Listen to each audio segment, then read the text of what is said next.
Selamat datang. Pernah nggak sih Anda bayangin sebuah daerah yang kekayaannya itu justru jadi sumber masalahnya? Nah, itulah dilema yang lagi dihadapi Kabupaten Bangka Tengah. Selama puluhan tahun, ekonomi mereka itu ditopang sama timah. Tapi sekarang, saat sumber dayanya makin menipis, mereka dihadapkan pada satu pertanyaan besar. Habis ini, mau kemana?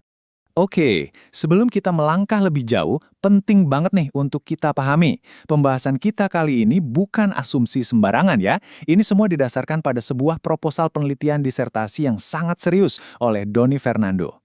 Judulnya memang terdengar akademis banget. Model Stochastic Net Incremental Benefit dalam transisi ekonomi kelautan pasca depresi tambang timah Bangka Tengah.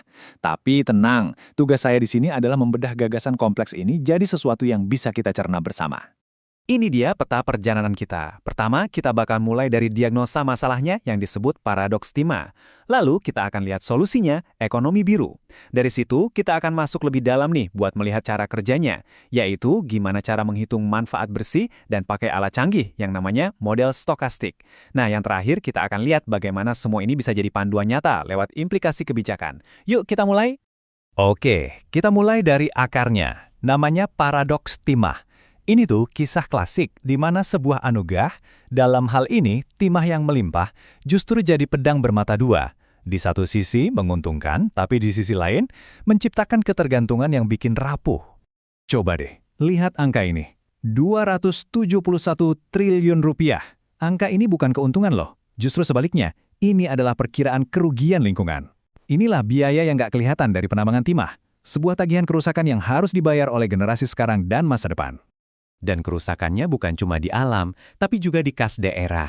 Bayangin, ketika cuma satu kontrak besar dari PT Kobatin berakhir, pendapatan daerah langsung anjlok lebih dari 35%. Ini bukti nyata betapa rapuhnya sebuah ekonomi kalau cuma bergantung pada satu keranjang saja. Nah, ini dia inti paradoksnya. Di satu sisi, ya kita nggak bisa pungkiri, timah itu mesin uangnya daerah. Tapi, di sisi lain, ini adalah gejala klasik dari apa yang para ekonom sebut kutukan sumber daya. Hal ini bisa memicu masalah tata kelola, konflik sosial, dan yang pasti, pertanyaan besar soal masa depan yang berkelanjutan. Menghadapi paradoks ini, pemerintah daerah tentu nggak tinggal diam dong. Yuk kita beralih ke bagian kedua untuk lihat gimana Bangka Tengah mencoba mencari arah baru, yaitu melalui transisi menuju ekonomi biru yang berkelanjutan. Jadi, apa sih sebenarnya ekonomi biru itu? Ini bukan sekedar menyuruh semua orang jadi nelayan ya. Ini adalah sebuah visi yang jauh lebih besar. Bayangin sektor kelautan yang nggak cuma produktif, tapi juga ramah lingkungan. Bayangin para nelayan hidupnya lebih sejahtera karena didukung investasi dan teknologi modern. Ini adalah sebuah cetak biru yang sejalan dengan arah pembangunan nasional kita. Oke, idenya kedengaran bagus kan? Tapi, pertanyaan kritisnya adalah, gimana kita bisa yakin kalau transisi ini benar-benar akan lebih baik? Nah, disinilah kita masuk ke bagian ketiga, yaitu sebuah kerangka untuk mengevaluasi secara kritis manfaat bersih yang bisa kita dapatkan. Inilah pertanyaan intinya bagi masa depan Bangka Tengah. Apa iya beralih ke laut ini benar-benar lebih baik, lebih untung, lebih stabil, dan yang paling penting lebih berkelanjutan daripada bertahan dengan sisa-sisa kejayaan timah? Nah, untuk menjawabnya, kita butuh data, bukan sekedar kira-kira. Disinilah kita kenalan sama konsep kuncinya. Net Incremental Benefit atau NIB. Gampangnya gini deh, anggap aja nih kayak menghitung untung rugi sebuah bisnis baru. Kita hitung semua potensi pemasukan dari ekonomi biru, lalu kita kurangi dengan semua biayanya. Biaya investasi, biaya adaptasi, bahkan biaya buat memulihkan lingkungan dan menanggung risiko-risiko lainnya. Nah, sisanya itulah NIB. Yuk, kita lihat rumusnya. Gampang kok. Pertama, manfaat atau benefit, semua hal baik yang kita dapat. Lalu, kita kurangi dengan biaya transisi, semua ongkos yang harus kita keluarkan. Terakhir, kita kurangi lagi dengan biaya dan risiko, semua hal tak terduga yang mungkin aja terjadi. Hasil akhirnya itu NIB. Simpelnya, kalau angkanya positif, secara teori, ini langkah yang bagus. Eits, tapi dunia nyata kan nggak sesederhana rumus tadi. Disinilah kita butuh alat yang lebih canggih.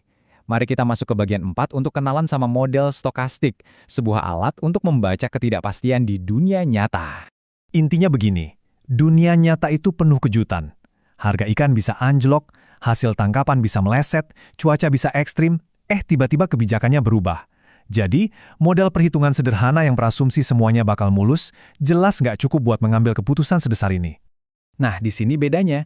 Pendekatan lama yang disebut deterministik itu bakal kasih Anda satu jawaban pasti. Misalnya, keuntungannya 100 miliar, titik. Sebaliknya, pendekatan stokastik yang diusulkan di sini jauh lebih realistis. Dia nggak kasih satu jawaban, tapi serangkaian kemungkinan hasil lengkap dengan peluangnya. Jadi model ini merangkul ketidakpastian, bukan malah mengabaikannya.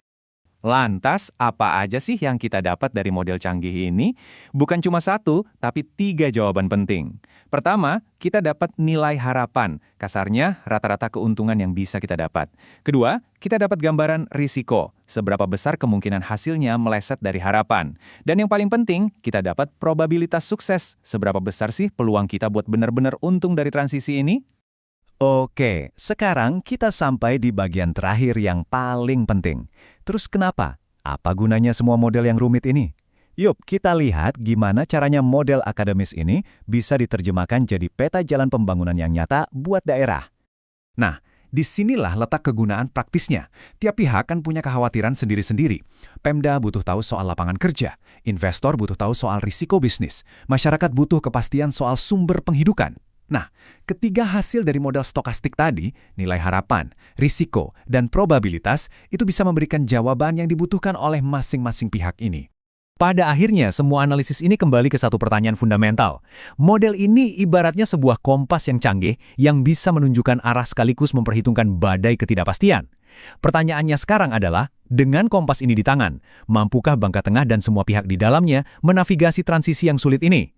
Mampukah mereka mengubah sejarah kutukan sumber daya timah menjadi sebuah berkah baru yang berkelanjutan dari birunya lautan? Waktu dan kebijakanlah yang akan menjawabnya.